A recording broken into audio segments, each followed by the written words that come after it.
उत्तराखंड की खबरों में सबसे पहले बात करेंगे एक अहम खबर की। आपको बता दें कि सामान्य नागरिकता संहिता यानी कि यूसीसी के ड्राफ्ट को उत्तराखंड कैबिनेट ने हरी झंडी दे दी है और रविवार को सीएम आवास पर हुई कैबिनेट की बैठक में ड्राफ्ट का विधेयक तैयार कर विधानसभा के पटल पर रखने को मंजूरी दे दी गई है। अब आगामी 6 फरवरी को आयोजित विधानसभा सत्र में यूसीसी का विधेयक पेश किया जाएगा। अब और उत्तराखंड में धामी सरकार ने जिस तरह से शाम 6 बजे कैबिनेट की बैठक बुलाई थी, इसमें यूसीसी ड्राफ्ट पेश किया गया था और इसी दौरान सीएम पुष्कर सिंह धामी समेत कैबिनेट मंत्रियों ने बिल पर चर्चा की और इसके बाद बिल को विधानसभा में पेश करने की मंजूरी मिल गई है और 6 फरवरी को विधानसभा में इसे पेश किया जाएगा। और आपको ये भी बता दें कि शनिवार को जो बैठक हुई थी उसमें यूसीसी पर चर्चा नहीं हो पाई थी, इसलिए ड्राफ्ट को कैबिनेट की बैठक में चर्चा के लिए रखा गया था। उत्तराखंड में यूसीसी को लागू करने की तैयारी जोरों शोरों से चल रही है और उस ऐसे में एक अहम जानकारी आपको बता दें कि उत्तराखंड पहला ऐसा राज्य बन सकता है जहां पर समान नागरिक कानून लागू किया जाएगा। तो एक अहम खबर से आपको रूबरू करवा रहे हैं। सीएम आवास पर जो बैठक हुई थी उसमें यह अहम फैसला लिया गया है। यूसीसी के ड्राफ्ट को उत्तराखंड कैबिनेट ने फाइनली मंजूरी दे दी है और प्रदेश में यूनिफॉर्म सिविल कोड लागू करने की दिशा में यूसीसी समिति के अध्यक्ष न्यायमूर्ति रचना प्रकाश देसाई ने मसौदा समिति के सदस्यों के साथ उत्तराखंड के मुख्यमंत्री पुष्कर सिंह धामी को यूसीसी मसौदा रिपोर्ट सौंप दी थी। तो वहीं पर आपको ये भी बता दें कि उत्तराखंड के मुख्यमंत्री पुष्कर सिंह धामी को यूसीसी मसौदा रिपोर्ट सौंप दी गई थी और धामी सरकार ने यूसीसी के लिए 27 मई 2022 को 5 सदस्यीय कमेटी का गठन किया था और ड्राफ्ट को कैबिनेट मीटिंग में पास कर दिया है और बिल को अब धामी सरकार 6 फरवरी को विधेयक के रूप में विधानसभा में पेश करेगी। तो यूसीसी ड्राफ्ट को कैबिनेट की मंजूरी मिल चुकी है। 6 फरवरी को अब ये विधानसभा में पेश होने जा रहा है और जिस तरह से इसके बाद बिल को विधानसभा में पेश करने की मंजूरी मिल गई है और 6 फरवरी को अब ये पेश किया जाएगा और इससे क्या कुछ हो सकता है। उत्तराखंड पहला ऐसा राज्य बन सकता है जहां पर इस तरह से यूनिफॉर्म सिविल कोड लागू किया जाएगा और क्या कुछ इसका असर वहां पर पड़ेगा, उसके बारे में जानकारी लेंगे। थोड़ी देर में हमारे संवाददाता धीरेन्द्र प्रताप सिंह, हमारे ब्यूरो चीफ, इस खबर पर ज्वाइन करेंगे। तो चलिए, उत्तराखंड से हमारे ब्यूरो चीफ धीरेन्द्र प्रताप सिंह हमारे साथ ज्वाइन कर चुके हैं। धीरेन्द्र, बताइएगा, अब यूसीसी ड्राफ्ट को जिस तरह से मंजूरी मिल गई है और इसका क्या असर पड़ेगा। जैसे बताया जा रहा है कि तमाम जितनी भी अभी तक कुरीतियां चलती आ रही थी वो दूर हो जाएंगी, सबको एक समान हक दिया जाएगा और किस तरह का असर देखा जाएगा। बिल्कुल, देखिए, यूसीसी पूरे देश में पहली बार उत्तराखंड में लागू होने जा रहा है और आज उत्तराखंड विधानसभा का सत्र शुरू हो रहा है और कल इसको विधानसभा सत्र के दौरान सदन के पटल पे रखा जाएगा और उसके बाद वहां से पारित होने के बाद गवर्नर को भेजा जाएगा। अगर इसकी बात करें, जो प्रमुख सिफारिशें हैं जिसका एक बड़ा असर समाज पे और कानून व्यवस्था पे पड़ने वाला, उसमें एक तो शादी की उम्र, यानी 18 साल से पहले किसी भी लड़की की शादी नहीं हो पाएगी। एक सिफारिश तो ये है कि 18 साल मिनिमम की जाए लड़कियों की शादी की उम्र। दूसरा, विवाह का पंजीकरण कराना अनिवार्य होगा, ये भी सिफारिश इसमें है। तलाक का समान आधार, यानी पति और पत्नी एक समान आधार पर तलाक ले पाएंगे, जैसा कि पहले मुस्लिम विवाह कानून में था कि वो 3 तलाक, उन सब चीजों पर रोक लग जाएगी। बहुविवाह पर भी रोक की सिफारिश इसमें समिति ने की है। एक पति या पत्नी के जीवित रहते दूसरी शादी नहीं हो सकेगी।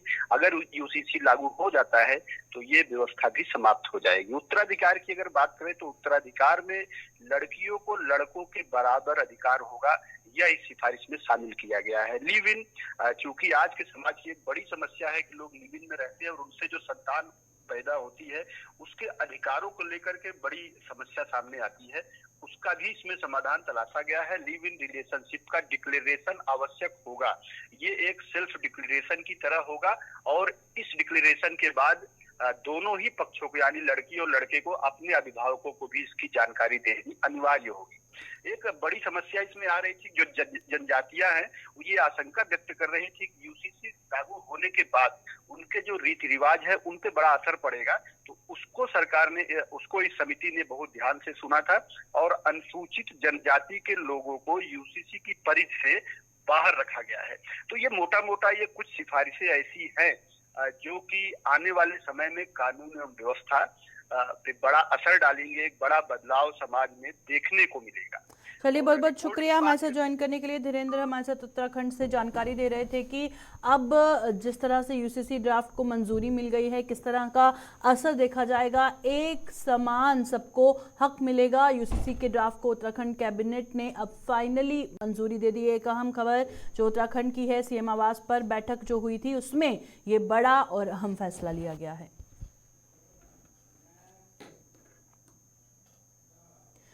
विधानसभा भवन देहरादून में शुरू होने से पूर्व कार्यमंत्रणा और सर्वदलीय बैठक आयोजित की गई और जिसमें सत्र में शामिल होने से पूर्व सत्र को मर्यादा स्वरूप चलाए जाने के लिए सभी सदस्यों से आग्रह किया गया है।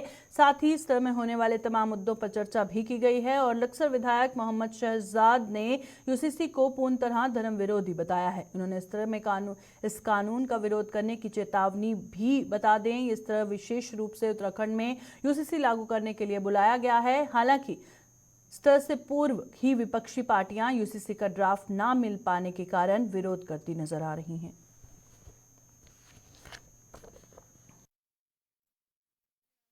पहले तो सर्वदलीय बैठक हमारी हुई है और आप लोग जैसे जानते हैं कल से सत्र शुरू होने जा रहा है। तो हमने इस बात पर चर्चा की कल से जो सत्र चालू होगा उसमें हम सब सौहार्दपूर्ण वातावरण में चर्चा करें और अच्छे तरीके से अपने प्रश्नों का जो भी आप लोगों को सत्र में रखना है उसकी बात हो। और कार्य मंत्रणा की जो बैठक हुई है वो केवल कल तक के लिए 5 तारीख के लिए हुई है और इसमें कल आप जानते हैं कि हमारे सिटिंग एमएलए की डेथ हुई है। उसके अलावा और भी हमारे एक्स एमएलएज हैं। तो कल कंडोलेंसेस का दिन रहेगा। कल निधन के जो हैं उसी पर हम लोग कार्यवाही करके उसके बाद हमारी जो सदन है वो स्थगित होगा, जो कि परंपरा इस प्रदेश में रही है। और उसके बाद संभवतः दोबारा से कल हम कार्य मंत्रणा में बैठेंगे कि उसके बाद आगे क्या कार्रवाई हो। अभी विशेष सत्र सरकार बुलाया है यूसीसी पर चर्चा करने के लिए, लेकिन यूसीसी अभी जनता के बीच या विधायकों पर नहीं है। तो उस पर क्या चर्चा हो जाएगी, उस पर क्या सवाल किया जा सकता है, क्या पूछा जा सकता है। जिस आयोग का गठन किया गया है उसने किससे सुझाव लिए हैं और कहाँ बैठ कर बनाया है इसका भी शायद किसी को नहीं पता है। अफसरशाही हावी है, मैं ये कहना चाहता हूँ। जो अफसर चाह रहे हैं वो हो रहा है। जो धार्मिक लोग हैं, जो हमारा भारतीय संविधान है वो सेकुलर है ना कि सापेक्ष है। सबको अपने धर्म के अनुसार जीवन यापन करने का अधिकार है। मैं समझता हूँ उस पर सीधा हमला है इस सरकार का और इससे ज्यादा कुछ नहीं है। और देखिए, आज कार्यमंत्रणा समिति की बैठक हुई है जिसमें यूसीसी को लेकर विशेष सत्र बुलाने के संबंध में सरकार द्वारा संसदीय कार्य मंत्री द्वारा अपना पक्ष रखा गया और हमने कहा कि इसमें विस्तृत चर्चा होनी चाहिए और इसको सदन में पटल में रखे जाने के पश्चात पर्याप्त समय माननीय सदस्यों को मिलना चाहिए जिससे कि वो उसका अध्ययन कर सकें और फिर चर्चा में भाग ले सकें। और कल का दिन हमारे माननीय विधायक और पूर्व विधायक का देहावसान हुआ है। कल कंडोलेंस होगी, उसके बाद हाउस एडजर्न हो जाएगा। लेकिन कल फिर हमारी कार्यमंत्रणा समिति की बैठक के लिए हमने अनुरोध किया है क्योंकि आज हमारी कांग्रेस विधानमंडल दल की बैठक भी है। उस पर विभिन्न मुद्दों को लेकर जो प्रदेश के मुद्दे हैं उस पर विचार विमर्श किया जाएगा। विधानसभा वार माननीय विधायकों के अपने सवाल हैं, उस पर भी चर्चा होगी। स्पेशल सत्र का मायने ये नहीं है कि प्रश्नकाल को प्रश्नकाल न हो। हमने कहा कि प्रश्नकाल अवश्य होना चाहिए, क्योंकि पूरे प्रदेश भर में जिस तरह के आज हालात हैं और जिस तरह से विभिन्न ज्वलंत मुद्दे हैं, उसके लिए चर्चा होना अत्यंत आवश्यक है। आज हम इन्हीं बिंदुओं पर चर्चा करेंगे विधानमंडल की बैठक में। कार्य मंत्रणा की बैठक हुई और उसमें जो बात कही गई कि यूसीसी को लेकर के ये सत्र आहूत किया गया है। अब यूसीसी का जो ड्राफ्ट है वो 6 तारीख को विधानसभा में ले होगा और उसके बाद 7 और 8 पर उस पर चर्चा होगी। तो सर ऐसा नहीं लगता कि पहले विपक्ष को वो यूसीसी का ड्राफ्ट देना चाहिए था, उस पर वो अध्ययन करते? नहीं, देखिए, जो परंपराएं होती है, जब कोई भी जो यूसीसी का मसौदा है उसको पहले विधानसभा पटल पर ले किया जाएगा और जब विधानसभा पटल पर ले होता है तभी जो है विधायकों को मिल पाता है। आगामी लोकसभा चुनाव की तैयारी जोरों पर है, जिसको लेकर भाजपा द्वारा लोगों को एकजुट करने के लिए तरह तरह के कार्यक्रम किए जा रहे हैं। उसी क्रम में जनपद उधम सिंह नगर के जसपुर में जिला महामंत्री मोहन सिंह बिष्ट के नेतृत्व में ब्लॉक सभागार में भारतीय जनता पार्टी द्वारा गांव चलो अभियान की शुरुआत की गई है, जिसमें भाजपा के बूथ स्तर से लेकर समस्त कार्यकर्ता मौजूद रहे, जिसमें कार्यकर्ताओं को गांव चलो अभियान के बारे में जानकारी दी गई।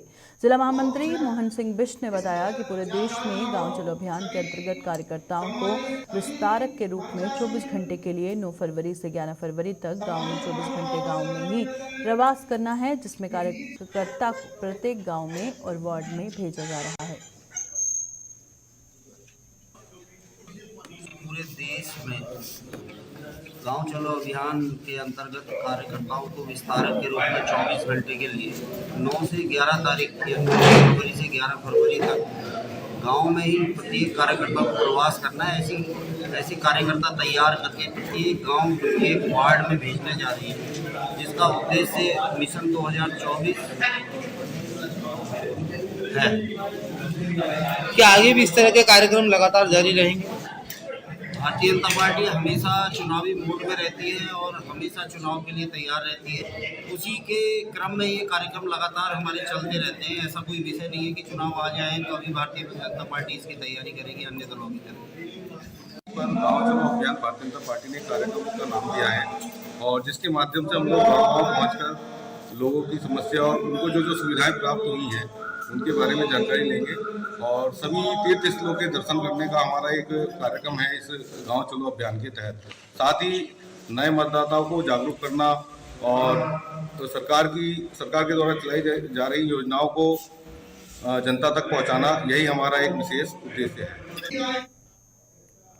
चक्राता क्षेत्र में बारिश और बर्फबारी दूसरे दिन भी जारी रही और सीजन की पहली बर्फबारी को लेकर जहां एक और सैलानियों और किसानों के चेहरों पर खुशी है, वहीं पर बर्फबारी के दौरान कई समस्याओं का सामना भी करना पड़ रहा है। लेकिन लगातार हो रही बारिश और बर्फबारी से चक्राता त्यूनी मोटर मार्ग पर लोखंडी के आसपास क्षेत्र में जहां पर अधिक बर्फबारी हुई है, वहां पर बर्फ हटाने के लिए स्नो ब्लोअर मशीन का इस्तेमाल किया जा रहा है, ताकि मार्ग को सुचारू किया जा सके। और बाकी जहां कम बर्फबारी हुई है, वहां पर लोक निर्माण विभाग द्वारा जेसीबी मशीन का इस्तेमाल किया जा रहा है, ताकि फिसलन दूर हो सके और मार्ग सुचारू किया जा सके।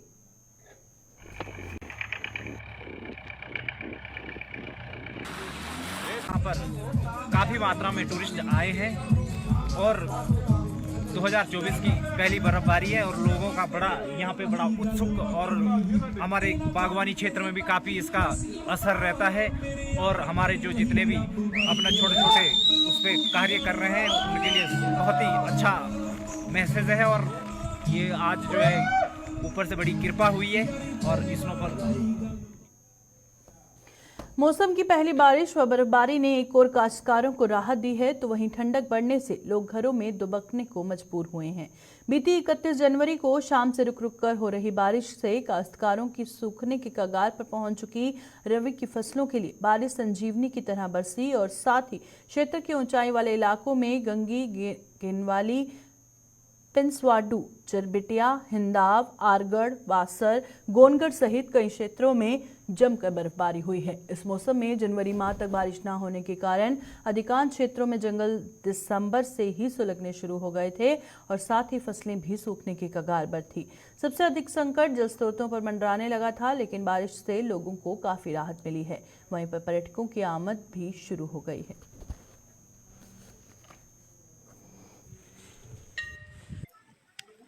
हेलो, देखिए, अभी जैसा मौसम विभाग का अलर्ट था उसके अनुसार ही कल से ही यहाँ पर बारिश और कुछ जगहों पर बर्फबारी भी हुई है और इसमें जो हमारे डिपार्टमेंट्स थे और उप जिलाधिकारी हैं वो सभी अलर्ट हैं। और एक जो हमारे NH 707 है धनौल्टी चंबा, उसमें बर्फबारी की वजह से थोड़ा अवरोध हुआ था, उसको खोलने का कार्य चल रहा है, मशीनें तैनात हैं। और 2 ब्लॉक्स में बिजली की भी थोड़ी आपूर्ति बाधित हुई थी, जिसमें से चंबा में अभी ओपन कर गई है। घनसाली कुछ विलेजेस हैं जहाँ पर अभी बिजली बाधित है, वहाँ पर भी लगातार हमारी टीम्स कार्य कर रही हैं। और सभी डिपार्टमेंट्स को ये और नगर निकायों को बोला गया है कि एक्सट्रीम कोल्ड वेव को देखते हुए अलाव जलाने के लिए और आवारा पशुओं के लिए भी व्यवस्था करें। और साथ ही जहाँ जहाँ अगर कोई मजदूर या व्यक्ति है तो उसको रैन बसेरे में या फिर उसको कंबल आदि देने के लिए भी कार्रवाई। धनौल्टी का स्थानीय निवासी हूँ। जैसे कि आप देख सकते हैं कि आज धनौल्टी में बर्फ़ गिरी है।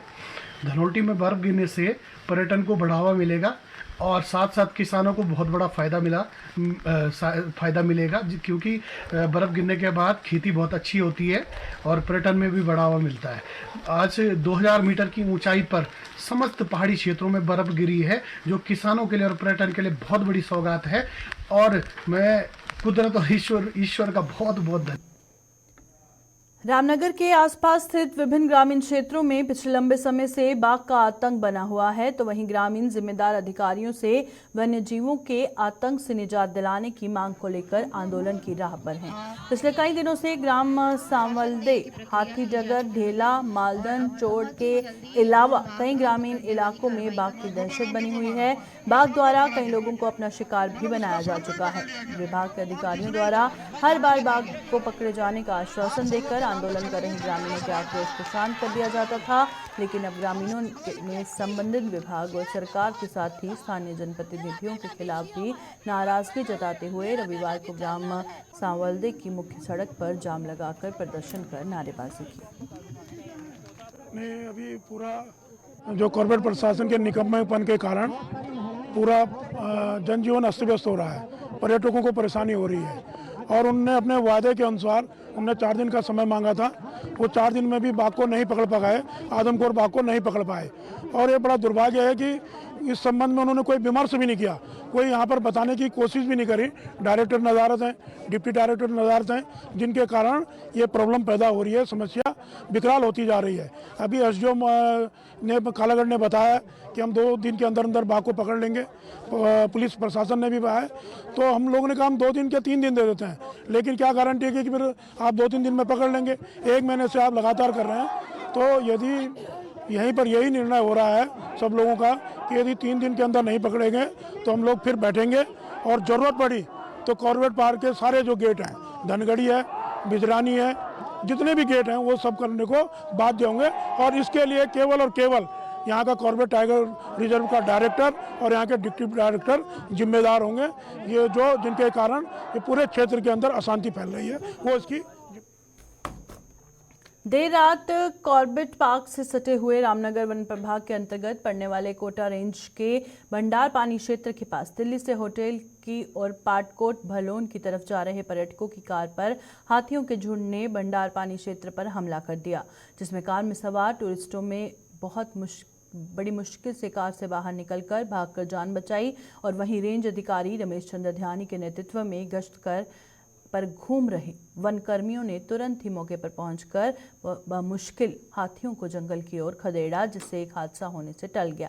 साथ ही कार के हमले में क्षतिग्रस्त हुई कार में सवार सोनू प्रसाद निवासी दिल्ली व अन्य 2 कारों में सवार 6 से ज्यादा पर्यटकों को सुरक्षित रेस्क्यू कर वनकर्मी सुरक्षित तरीके भंडार पानी चौकी ले आए और जिसके बाद वनकर्मी खुद उन्हें उनके रिजॉर्ट तक सुरक्षित छोड़कर आए। वनकर्मियों की गश्त की वजह से एक बड़ा हादसा होने से टल गया। कल 11:30 बजे का ये घटना है। रात के 11:30 बजे के हमारे भंडार पानी से जो रास्ता निकलता है जो गांव को जाता है, वहाँ का मामला है। अभी एक हाथी का झुंड वहाँ पे तैनात है, वो उसी एरिया में मूव कर रही है, सीताबनी से भंडार पानी के रूप में मूव कर रही है।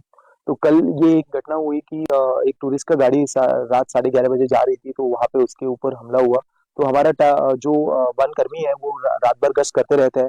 कोटा और कोसी रेंज के स्टाफ नाइट पेट्रोलिंग पे थे, तो उनको जैसे ही सूचना मिली वो वहां पे चले गए और उनको वहां से बचाया। हमारे जो टूरिस्ट थे उनको बचा लिए और उनको रिजॉर्ट तक छोड़ के आए।